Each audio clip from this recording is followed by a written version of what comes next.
information about what the cost is, because Fed Chair Jay Powell was correcting him on live television. No, he wasn't. What the president pulled out of his They pocket. had two different numbers, is my point. The president pulled out of his pocket a page from the FOIA request of the Fed's own internal documents that is available on their website. So when he's saying there's a third building, you're saying he's wrong? No. What the president is saying is the entire construction project that's going on, which is a build and renovation project over the last number of years, is currently at $3.1 billion. And what the Fed chair was saying was, no, you have to take one of the buildings out of it.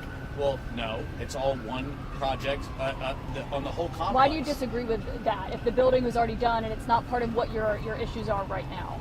I don't know what you're saying. If you go back and look, and the president's looked at the forms, they're right there. You can see every single year. They put out the FOIAs for every single year. And every single year, the numbers have gone up for this project. What number? So you're saying that the number Jay Powell gave was wrong and the one the president had is accurate in your assessment. Is that right? I think what the Fed chair is doing is splitting hairs in that moment to try to drive down the top line cost for what we're talking about. Sir, on interest rates. Yes, we believe our numbers are accurate. So On interest rates, They're their numbers. Again, the president was citing their numbers from their forms that they have published. That was a document you FOIA, just to be clear, because We did not FOIA it. It's available right now on the Fed's website. okay. So James, you're saying that Go ahead. You're Right saying that you want to see this project sped up and go faster. What are the specific actions you intend to take next? Does that mean you're not going to halt the project?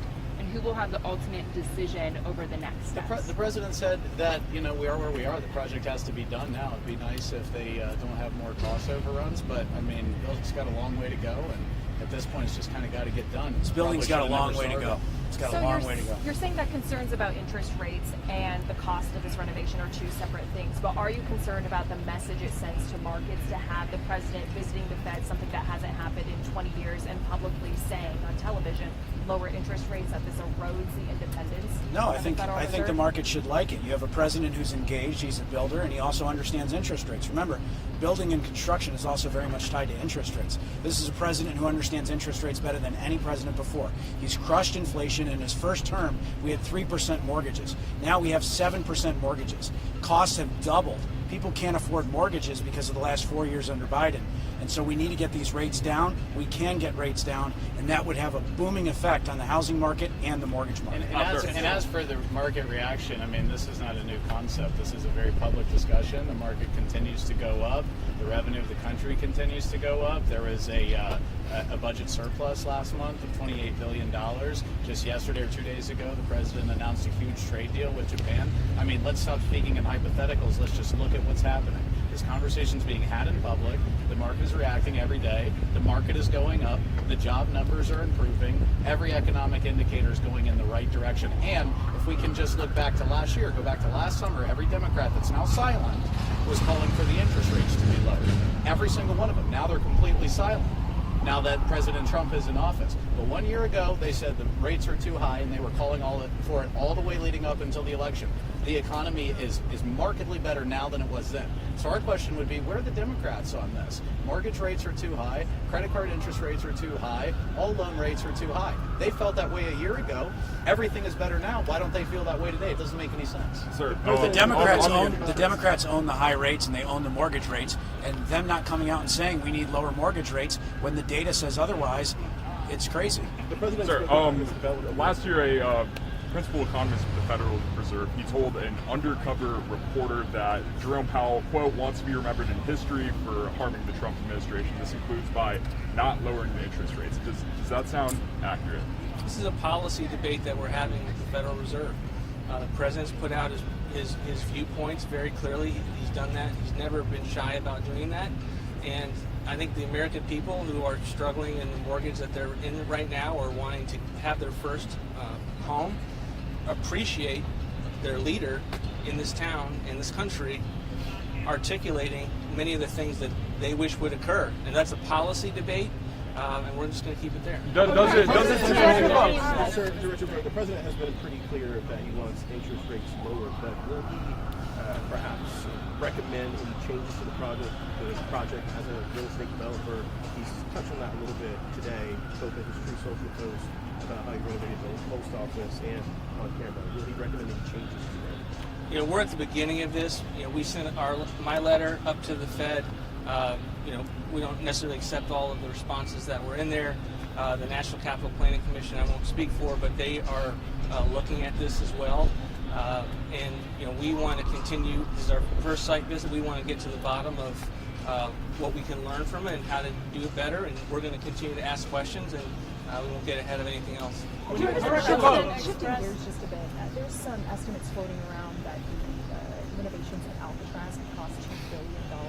Is that something that you believe is fiscally responsible and that the administration should move forward with? We're at the very beginning of the planning process. We had two of our cabinet members out visiting the site, and we're at the beginning of this process. But you guys always kind of ask these types of questions, and my response is always, we have priorities as an administration that we believe are important to spend money on, and we can do cheaply, and we will do it as efficiently as possible. And that process really hasn't gotten going. Our office hasn't been able to really get a handle yet on those costs yet, but we'll be able to pay for it, and it's an important investment for the country, and we're excited to do it and get that thing done. Director Vogt, on the rate cuts, the Fed has projected rate cuts this year, but the president wants to see substantially larger rate cuts. What is the case for a 300 basis rate cut? Well, if you look at the inflation for the last 3 months, you look at the run rate for the last 3 months, it's 1.6, 1.5%. The Fed fund rate is at 4.5%. So if you lower it by 3%, you're really matching where the run rate of inflation is with where the Fed funds rate is. So it's just math, and that's what's so ironic about this is that the Fed has always said we're data driven. This is the data, and it's hurting real people. It's hurting people with car loans, mortgage loans. You name it. And it's hurting the country. It's costing taxpayers. We're transferring enormous amounts of money out of the pockets of taxpayers because of the higher interest rates to pay interest on the debt. The president talks about that every single day. The last vote was unanimous. Is he objecting to the entire Fed board right now? Once again, this time last year, everybody was calling for rate cuts on all sides of the aisle, Democrats included. The economy has gotten better. And I would pose the same question in the reverse.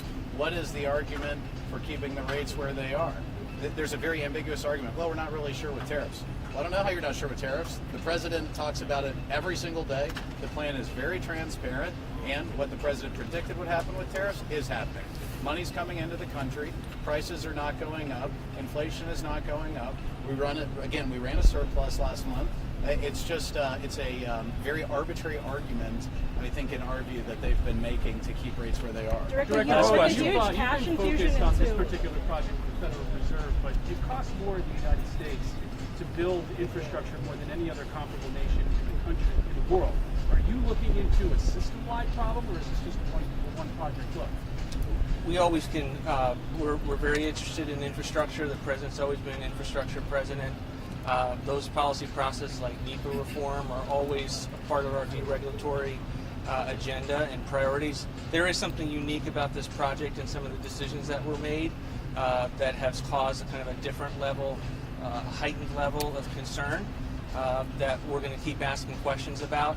And I only expect that to continue. Does Congress need to act on that issue? On what? On changing the way the federal government spends money to build things? We're always in working in conjunction with Congress. They just passed one big, beautiful bill, all sorts of things that allow us to have cheaper energy, better tax regime. Our view right now with this project is that there are things that can certainly be done better, and we still want to get to the bottom of unanswered questions that we have. Thank you, guys. Thank you. Thank you, Director. Thanks.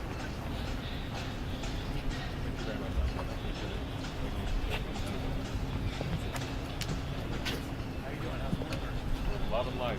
Come to TV tomorrow. Talk more about this.